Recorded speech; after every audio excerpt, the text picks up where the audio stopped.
Oke guys, selamat datang di channel Badar 17. Kali ini admin akan membahas lanjutan anime Geikutsu Kishisama berdasarkan light novel.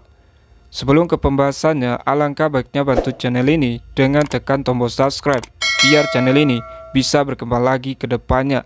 Oke, kita langsung saja ke pembahasannya. Sekarang di sebuah katedral kerajaan Suci Hill yang terletak di Rutishen, di dalam katedral ada sebuah ruang kosong yang tidak pernah diinjakan oleh pengikut Hill di dalamnya. Dalam sekejap mata, Thanatos muncul di dalam ruangan tersebut. Ekspresi Thanatos menandakan keterkagetannya kepada sesuatu yang baru saja dilihatnya. Sedikit flashback sebelum pertempuran antara Thanatos dan Party Ars. Di sini juga menjelaskan bahwa sebenarnya Thanatos juga berasal dari dunia lain yang ditransfer ke dunia Isekai dan juga pernah mengalami kesulitan hingga dia menjadi yang terkuat. Belum lagi dia kehilangan salah satu kardinalnya di tempat negeri yang sudah ditaklukkannya. Thanatos semakin yakin bahwa satu-satunya orang yang bisa membunuh kardinal itu adalah orang seperti dirinya, pemain lain dari permainan yang saat ini dia ditransfer. Thanatos sangat gembira membayangkan bertemu dengan orang luar lainnya. Namun, karena para kardinalnya dibunuh satu persatu, Thanatos memutuskan untuk memberikan perlawanan dan tidak sabar bisa membunuh musuhnya. Hingga Thanatos menggunakan sihir gelap dengan menjadikan mayat manusia ke pasukan undead. Itu bertujuan untuk melawan Ars yang diyakini Thanatos dari dunia lain. Ketika Thanatos lagi sibuk menciptakan pasukan undead di Lione, Thanatos melihat ada seekor naga dengan 3 manusia di kakinya mengelilingi Lione. Thanatos berpikir untuk menaklukkan naga itu dengan 3 manusia yang baru saja dilihatnya. Thanatos berpikir di antara mereka kemungkinan seorang pemain. Jadi, Thanatos dengan pede bisa mengalahkan naga dan 3 manusia itu dengan ratusan ribu undead dan Tismo bersamanya. Thanatos juga ada Raja Neraka Balam yang bisa dia panggil untuk menghadapi Dewa Naga. Tapi ketika Thanatos pergi keluar dinding bersama pasukan undeadnya keluar tembok, Thanatos dikejutkan dengan mayat para undead yang ditugaskan Thanatos berjaga di luar tembok sudah dikalahkan. Singkatnya, saat Thanatos masih adu mekanik sama Ars, saat itu Thanatos mencoba menggunakan Evil Toll untuk menahan lawannya dan mencari tahu kelemahannya. Tapi hasilnya sangat mengejutkan. Serangan itu sepertinya tidak efektif melawan Ars. Thanatos mengikuti dengan Evil Toll lainnya. Meskipun Ars itu membalas dengan keras, pedangnya sekarang jauh lebih besar dari sebelumnya dan dia mengayun tepat ke leher Thanatos. Hanya selebar selai rambut yang memisahkan Paus dari kematian tertentu. Dia nyaris tidak berhasil. Pada saat itu, Thanatos tidak mengerti mengapa Ars itu menghentikan serangannya, tetapi dia memutuskan untuk tidak memikirkannya dan dengan cepat berteleportasi ke tengah salah satu pasukannya. Undead dengan patuh berjalan di sekeliling Thanatos untuk melindunginya dari pandangan Ars. Oh ya guys, di sini Thanatos tidak mengenal Ars sama sekali, tapi hanya memanggilnya dengan sebutan kesatria perak. Di sini kenapa admin pakai nama Ars itu biar jelas, oke? Thanatos terus berteleportasi, memantul ke berbagai lokasi sampai dia kembali ke Lione. Tepatnya di tembok ibu kota Lione dengan santai menyaksikan pertempuran yang berlangsung. Thanatos berpikir bahwa para undeadnya dapat menghancurkan Party Ars. Tapi dalam hitungan menit, Thanatos menyaksikan gelombang pertempuran berubah ke arah yang sama sekali tidak terduga. Raja Neraka Balam, iblis yang Thanatos berikan banyak energi untuk dipanggil, telah bertempur keras melawan Vili dan pada akhirnya kalah di tangan naga Vili. Kardinal Tismo juga sudah dikalahkan oleh Ariane dan Chiyome. Dan yang lebih mengejutkan, Thanatos adalah saat Ars memanggil malaikat yang belum pernah Thanatos lihat. Hingga semua pasukan Thanatos musnah dengan dihujani meteor oleh malaikat tersebut. Apa yang dilihat Thanatos ini melampaui karakter pemain yang dikuasainya. Thanatos berpikir bahwa Ars telah melakukan hack terhadap karakternya hingga dia bisa sekuat itu. Sebab tidak mungkin pemain bisa menghancurkan musuh sebanyak itu dengan hanya sekali serang. Dan jika sekuat itu, Thanatos berpikir Ars seharusnya tidak perlu membantu tim dari awal.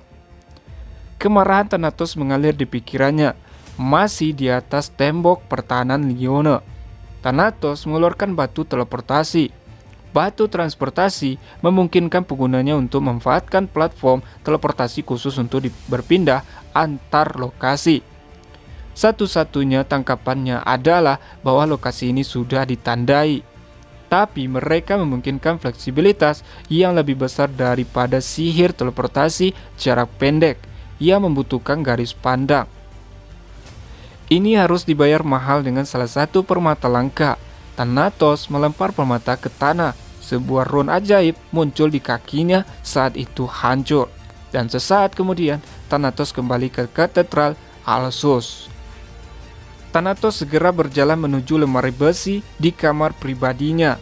Di dalam, dia meraih batu transportasi. Saat ini batu transportasi Thanatos hampir menipis. Thanatos berpikir akan membuatnya lagi. Thanatos mengambil batu transportasi, kemudian melemparkannya ke lantai. Thanatos bertransportasi ke ruangan salah satu kardinalnya yang bernama Marchos. Itu membuatnya sangat terkejut dengan kehadiran Thanatos yang tidak biasanya menggunakan teleportasi hanya untuk ke ruangannya. Thanatos memerintahkan Marchos untuk melepaskan Amon dan Mamon dari ruang bawah tanah, lalu mengirim semua tentara undead dan prajurit hantu yang tersisa untuk menutup kota. Wajah Marchos langsung jadi pucat, sebab Amon dan Mamon adalah makhluk roh yang diciptakan oleh Paus sebagai senjata terakhir melawan musuh-musuhnya. Marchos masih kebingungan sebab jika Amon dan Mamon dilepaskan, itu berarti kerajaan Suciel dalam bahaya. Thanatos jelaskan bahwa dia tidak bisa lagi merasakan Kardinal Augren, yang berarti penyerangan di selatan juga telah gagal. Akan tetapi, Thanatos masih bisa merasakan Elin, namun tidak bisa mengetahui keberadaan Elin. Thanatos bingung dengan apa yang sudah terjadi. Marchos kaget mendengar bahwa para kardinal telah dikalahkan. Thanatos berpikir bahwa Ars sudah dipastikan bakal mengejarnya kembali. Jadi dia bakal mengumpulkan pasukan besar-besaran untuk mengatasinya.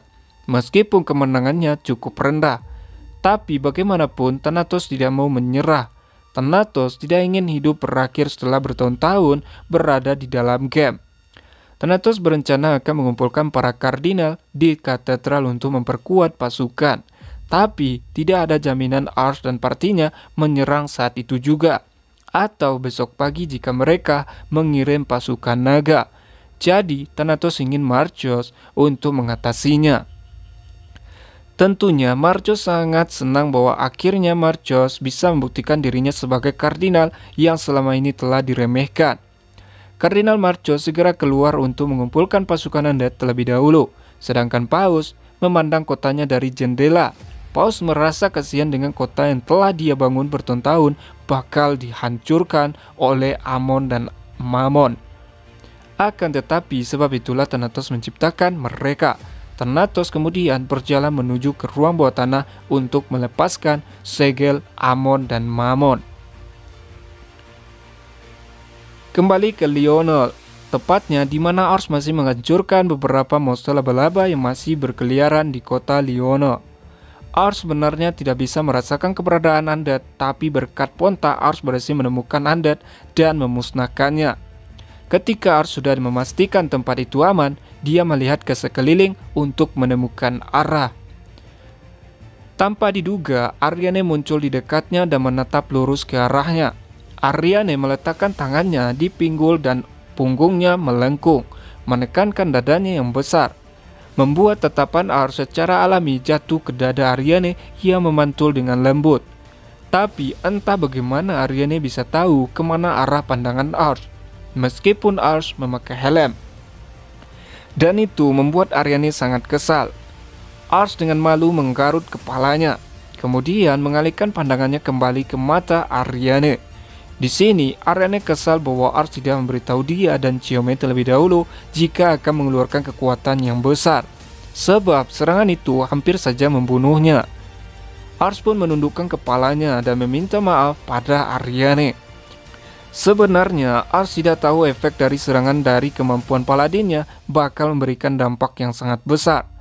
Ars juga masih memiliki dua kemampuan paladinnya yang masih belum dia gunakan, yaitu Archangel Guardian Raphael dan Archangel Prophet Gabriel, dan akan menggunakannya mendatang di pertempuran melawan kerajaan Suci Hill. Ariane masih tampak kesal dengan Ars, tapi untungnya di saat itu Chiome pun datang. Chiome tegaskan pada Ariane agar tidak terlalu kasar pada Ars, sebab apa yang telah Ars lakukan itu telah membuat para undead dimusnahkan tanpa harus mengalami cedera. Ars kemudian berjalan mendekat ke arah Chiome untuk berlindung dari kekesalan Ariane.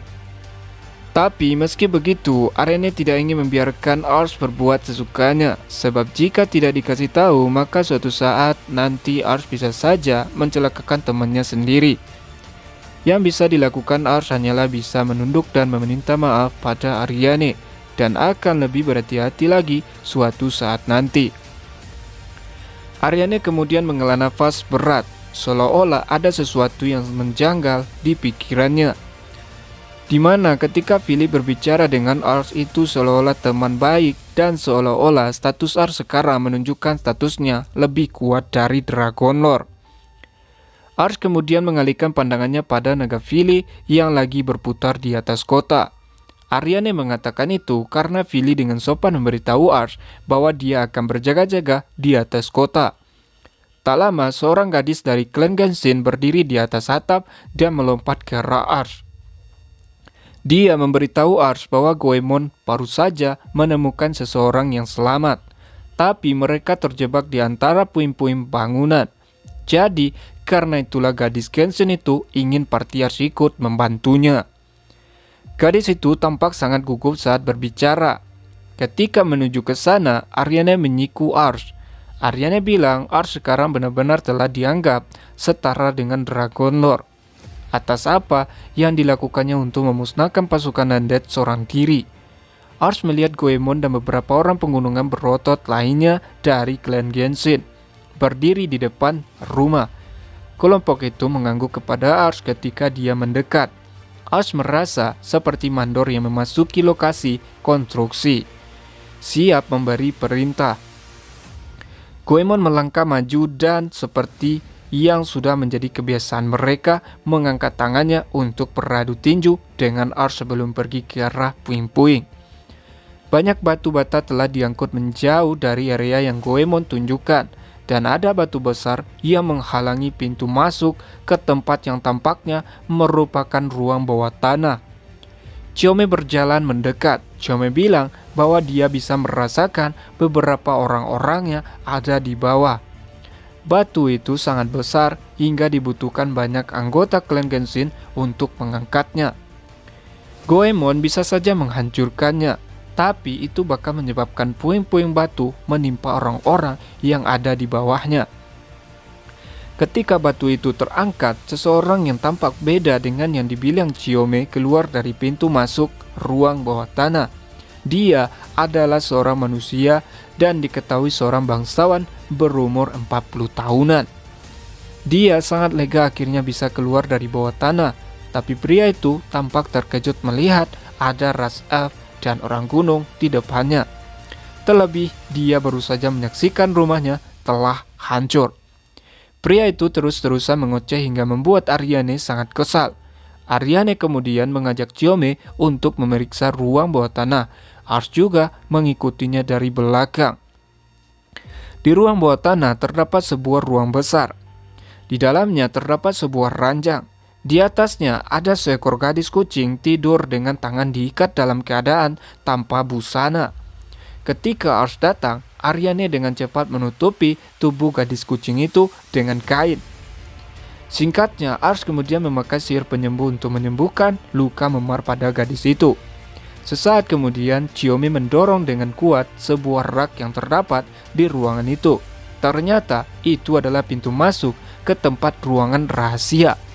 Ariane dan Chiome berencana akan memeriksanya. Ketika Ars akan mau ikut juga, Ariane mencegahnya untuk mengurus gadis kucing itu. Ars kemudian melepaskan rantai yang mengikat tangannya dan memakai sihir penyembuh sekali lagi. Tapi pandangan Ars teralih ketika dia merasakan bau busuk dari arah tempat ruang rahasia.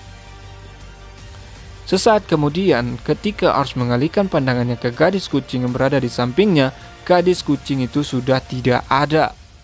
Ketika Ars mencari-carinya, Ars tidak menemukannya sama sekali. Ars segera memberitahu Ariane dan Chiome. Saat kemudian, ada teriakan keras dari luar. Ars dan Ariane segera bergegas menuju keluar, sedangkan Chiome tetap memeriksa ruangan rahasia tersebut. Ternyata gadis kucing itu sudah berada di luar dengan pisau yang berlumuran darah di tangannya. Di depannya seorang bangsawan sebelumnya terkapar dengan tenggorokannya yang sudah tersayat. Gadis itu menjatuhkan pisaunya dan berlutut. Gadis itu sangat kesal dengan pria bangsawan itu karena telah membuat adiknya terbunuh di depan matanya. Sesaat kemudian, Chiome muncul di puncak tangga. Dia berbicara tanpa basa-basi saat dia meredupkan lampu kristal. Dan baru saja kembali dari ruang bawah tanah. Chiome sudah memeriksa semua ruangan tersebut dan bilang bahwa satu-satunya yang selamat hanyalah gadis kucing itu. Ini semakin jelas bagi Ars meskipun dapat membebaskan para budak, itu tidak akan bisa memperbaiki perbudakan beberapa dekade. Ariane kemudian mendorong gadis kucing tersebut menjauh dari pria bangsawan yang sudah terkapar bergelimpangan darah. Ars kemudian mengalihkan pandangannya ke kota yang sangat luas. Ars berpikir kemungkinan masih banyak orang-orang yang masih selamat di puing reruntuhan bangunan. Tapi Ars cukup sibuk untuk melakukan itu. Jadi Ars bakal menyerahkan operasi penyelamatan pada Ariane, Chiome, dan Goemon. Dylan dan Ars akan kembali ke kerajaan Nozan, melaporkan hasil pertempuran mereka, dan kemudian pergi ke kerajaan Salma untuk memeriksa kemajuan di sana. Adapun Villervim, Ars akan meninggalkannya di sini untuk saat ini. Oke guys, cukup sampai di situ dulu pembahasan kali ini. Terima kasih sudah nonton sampai habis. Salam nakama.